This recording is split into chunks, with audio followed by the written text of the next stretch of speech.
Mr. Pernar,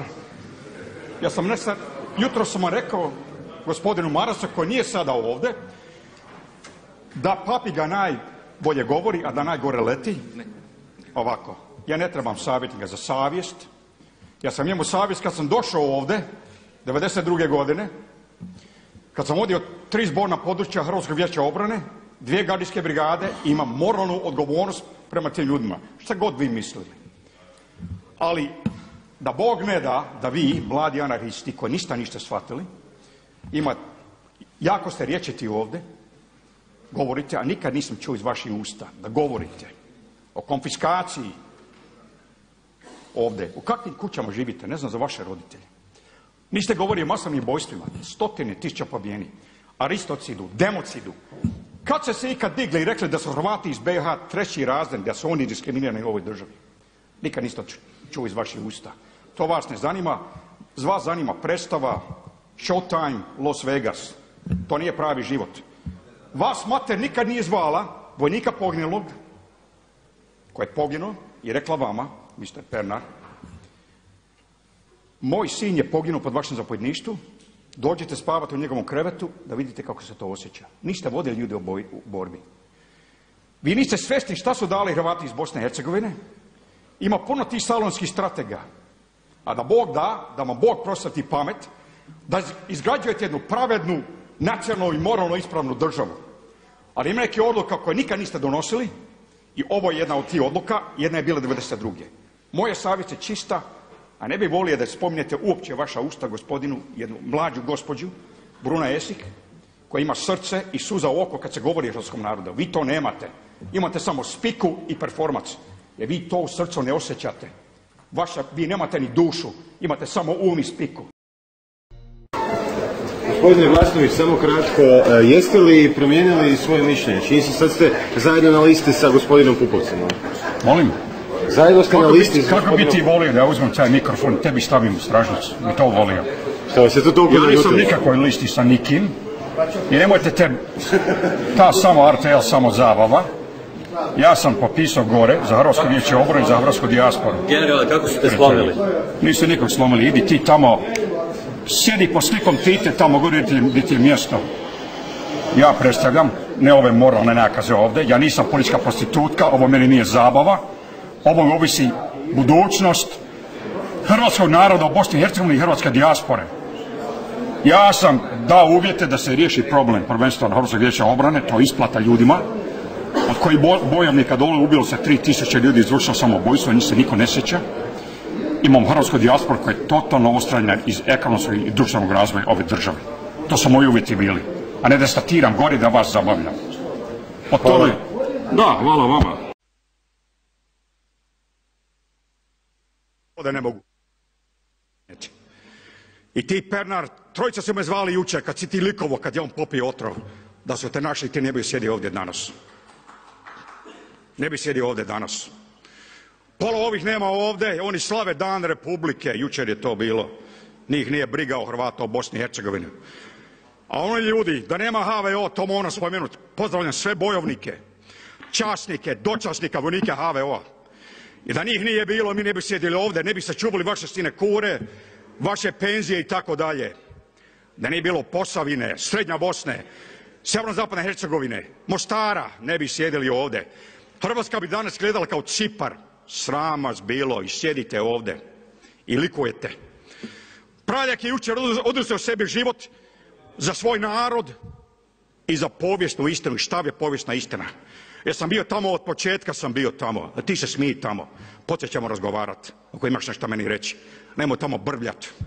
Dođi poslije van, vidit ćemo se. Skinit možda naočar. Mogu skinit naočar. Gledaj, ajmo gospodina Pusija okrenuti, možda da se vidi iza. Pa da, tako sam. Dobro, ajmo samo požuriti. Ali požurite, Već su reći da nećemo. Današnju situaciju. Neću govoriti o komentare o današnjoj situaciji u Srbiji i u današnjoj situaciji u Hrvatskoj, nego smo naprosto došli ovdje na... Ovo je sve što nije u redu za Hrvatskom, za ovakvi ljudi, ovakvi monstrumi koji dođu ovdje. Vi ste demoni, prijatelju moji. Vi nikad niste osudili veliki srpski imperializam koji je ubio od 1912. do 90. 100.000 ljudi. A dobivate lovu tešku. Kakvu lovu? Vi ste privilegirani lažljivci. Vi radite ovdje moralni zločin. Tu je ubijeno 100 ljudi, vi sjedite ovdje hladnokrvni. Da kako vas nije sramota? Vi ste na temelju hrvatskih branitelja dobili sinekure, fotelje i sve drugo. Uzeli smo vašu izjavu. Dajte nam dopustite da snimimo izjavu. Pa mi jedino tako možemo govoriti. Dajte samo trenutak da mi pitamo pa ćete onda vi. A što da ga pustimo? Što da ga pustimo? To ne pusti nas. Neko on više nas pusti na miru. Samo dajte nam minut. Da spit samo jedno pitanje. Molim vas za jedno decidiranje.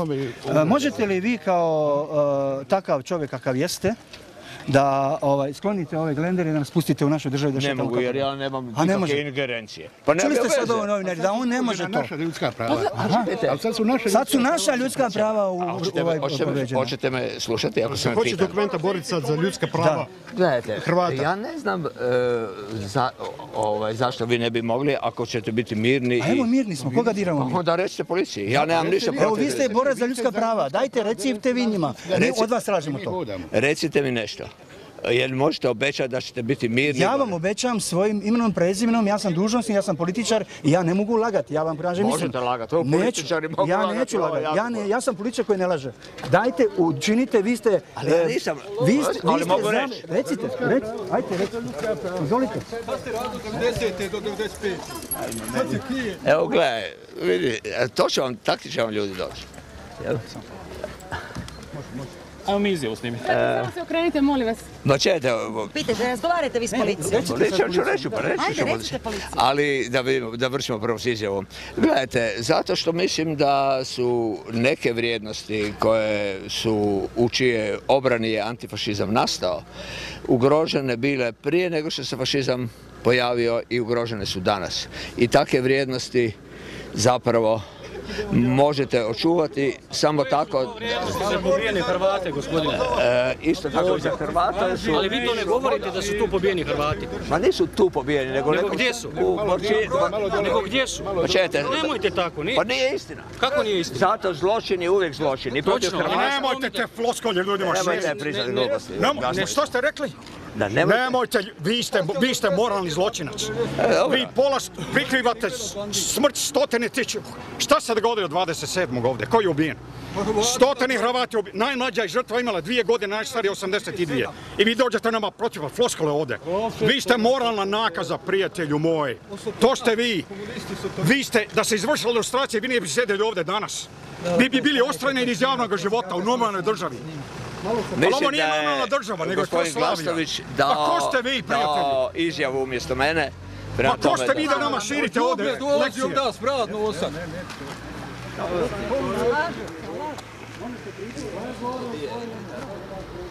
Samo vaša strana, a isto mi rekao ovo vrijeme.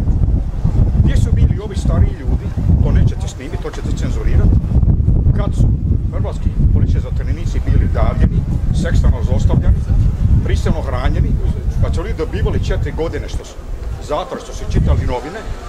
Gdje ste bili kad su homoseksualce mučili u ruskim zatvorima, elektrošokovima i tako dalje, kad su dobivali 5 godina teške robije u Rumunjskoj, gdje ste onda bili?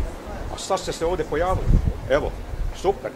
Neki su spalili partijske knjižice i danas legitimiziraju najkrvaviji zločin zapadnog Urala, to je jednopartijski sustav, i sad su veliki su kozmopoliti, borci za ljudska prava. Šta je sa 6 milijuna abortusa izvedeno tamo pod pokroviteljstvom Planned Parenthood, gdje djecu raskomaduju majčane unutarnjih škarama, o tome ne govorite? Evo, ja vam sve najbolje želim, a govorite istinu jednom. Aha, znači sa nasilje ste na ženama, jel da? Nemojte se glupirati. Mlada dama, vi nemate pojma, ja sam radio... Da, ja sam inače doktorirala na feminizmu. Možda ste vi doktorirali ljubavne navike afričke voćne muhe. Ja sam radio 10 godina u pravosudnom sustavu. Ja sam vidio više zlostavljanih žena nego ćete vi ikada vidjeti. Pa da, zato sad nećete potpisati, jel? Pa nema veze o tome. Ima drugi zakon gdje se to zaštiti. Pa vi nemate sustav da vam sustav vode bivši, kako govorite. Cijeli sustav imate glave iz bivšeg sustava. Sekretari narodne obrane, bivša partija, OZNA i tako dalje. Ovo ste prije šutili, ovo, što sam govorio prije. zatvaranje policije zatvorenika. Gdje ste bili kad ste... Gdje ste vi bili? O ljudskim pravima govorimo. Gdje ste bili kad su... A gdje ste bili kad su prisilno hranili i zlostavljali Marko Veselicu u Zenici? Gdje ste onda bili? Pa nisam bila ni rođena. A niste bili ni rođeni, prava istina. A šta ne govorite? Tamo imate 1000 masovnih grobnica u Sloveniji, o tome ne govorite i sad ste vi velike kozmopoliti. Koliko ima ljudi ovdje koji su radili za tajne službe protiv svojega naroda, Cinkaroša, gdje su ljudi dobili 2 godine su pričali viceve. Vi nemate nikakve kredibilitete, nemate moralno pravo govoriti isto ime hrvatskog naroda. Doviđenja.